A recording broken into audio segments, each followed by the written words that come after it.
शोर मचाए शोर।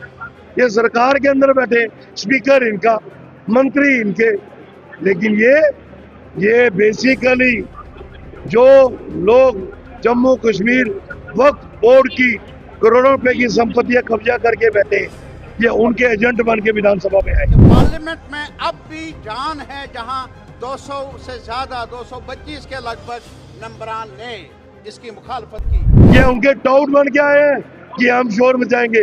तुम्हारे शोर से कुछ होने वाला नहीं है। अब बिस्तरा गोल हो चुका है, या ये समझ जाए या सलाखों के पीछे जाने के लिए तैयार। ये मुद्दा हम सब के लिए जरूरी है, बहस होनी चाहिए, एडजर्न हो या हाउस या ना हो, लेकिन और भी ऑप्शंस हैं कई मुद्दों पर बहस करने के। एक्ट 40 अमेंडमेंट हुई जी। लोकतंत्र का मंदिर है सारा पार्लियामेंट। लोकतंत्र के मंदिर में कानून भी बन चुका है, पास भी हो चुका है, राष्ट्रपति महोदय की मोहर भी लग चुकी है, और अब मैटर सब जुड़ाइज भी है। और आज जब हाउस चला, हाउस की प्रोसीडिंग रूटीन में चलनी चाहिए, लेकिन रूलिंग पार्टी के ऑनरेबल एक हमारे मेंबर ने एडजर्नमेंट मोशन लाने की कोशिश की, जिसका हमने विरोध किया। तो स्पीकर साहब ने इस बात को माना इन हाउस ऑन चेयर कि वक्फ एक्ट भारत के पार्लियामेंट में पास हो चुका है। अब वो मैटर सब जुडाइज है। उन्होंने रूल भी गिनाया कि रूल 58 सब रूल 7 बड़ा क्लियर कट बताता है कि भारत के पार्लियामेंट में पास हुआ कोई भी कानून जो बिल बन चुका हो, चाहे वो आगे सब्जुडाइज हो गया हो, उसके ऊपर कोई भी मोशन, एडजर्नमेंट मोशन हो, कट मोशन हो, वो नहीं लाया जा सकता।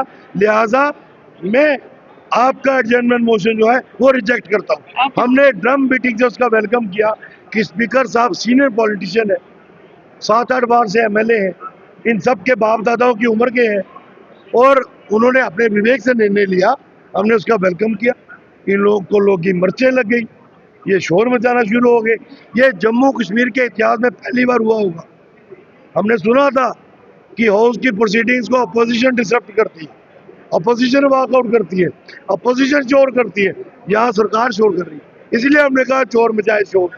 ये सरकार के अंदर बैठे स्पीकर इनका, मंत्री इनके, लेकिन ये बेसिकली जो लोग जम्मू कश्मीर वक्फ बोर्ड की करोड़ों रुपए की संपत्तियां कब्जा करके बैठे हैं, ये उनके एजेंट बन के विधानसभा में आए।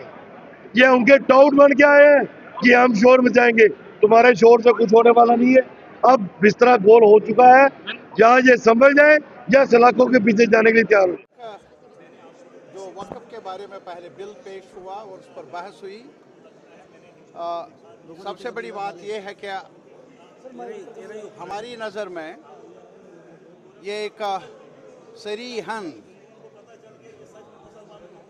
ऐसा अमल है जो बीजेपी ने जिसकी शुरुआत की पार्लियामेंट के अंदर इस बिल को लाकर, हमारी नज़र में वो मुल्क के सेकुलर ढांचे के खिलाफ है। हमारा सेकुलर ढांचा हर कम्युनिटी के हुकूक की तरफदारी का उनका ऐलान किया है कॉन्स्टिट्यूशनल असेंबली ने, कॉन्स्टिट्यूशन ने।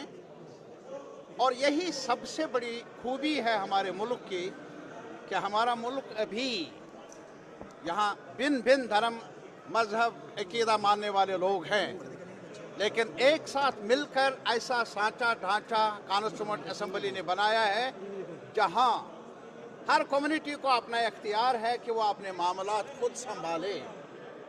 और जहाँ तक इस बिल का ताल्लुक है, अब जो एक्ट बना, हमारी नज़र में, सीपीएम की नज़र में, ये सरीहन जो डेमोक्रेटिक राइट्स है, कॉन्स्टिट्यूशनल राइट्स है एक कम्युनिटी के, ये उन पर एक असॉल्ट है। और मैं ये भी रिकॉर्ड में लाना चाहता हूं कि पार्लियामेंट में अब भी जान है, जहां 200 से ज़्यादा 225 के लगभग मेंबरान ने इसकी मुखालफत की। कोई हिस्सा बचा नहीं, कोई इलाका बचा नहीं, हर कम्युनिटी के साथ ताल्लुक़ रखने वाले लोगों ने वहाँ वोट दिया इस बिल के खिलाफ ये कहकर कि हर अकीदे को, हर कम्युनिटी को इख्तियार है कि वो अपने प्रॉपर्टीज़ का तहफ़्फ़ुज़ करें, हर कम्युनिटी का। हमें दुख है कि जैसा ये कानून बना वो कानून मुनासिब कानून नहीं है। इसे मुल्क के वहदत को और सेकुलर ढांचे को आंच आने का एहतिमाल है, जो ठीक नहीं है। हर मुहिब वतन के लिए ज़रूरी है कि वो जहां अपने कम्युनिटीज़ के मफादात का ताल्लुक़ है उनकी तरफदारी करे। वहाँ ये भी ज़रूरी है कि हमारा जो मुश्तरका सांचा ढांचा है, तहजीब है, तमद्दुन है, सियासत है, कानून है, आईन है, उसकी हिफाजत कर ले। हमने एक साथ रहना है। आज असम्बली में एडजर्नमेंट मोशन पेश हुई, स्पीकर साहब का ऐलान आपने सुना, लेकिन तब भी मेरी राय ये है, मैं हर पक्ष के लोगों से यही अपील कर लूँगा, ये मुद्दा हम सब के लिए ज़रूरी है, बहस होनी चाहिए। एडजर्न हो या हाउस या ना हो, लेकिन और भी ऑप्शंस हैं कई मुद्दों पर बहस करने के लिए।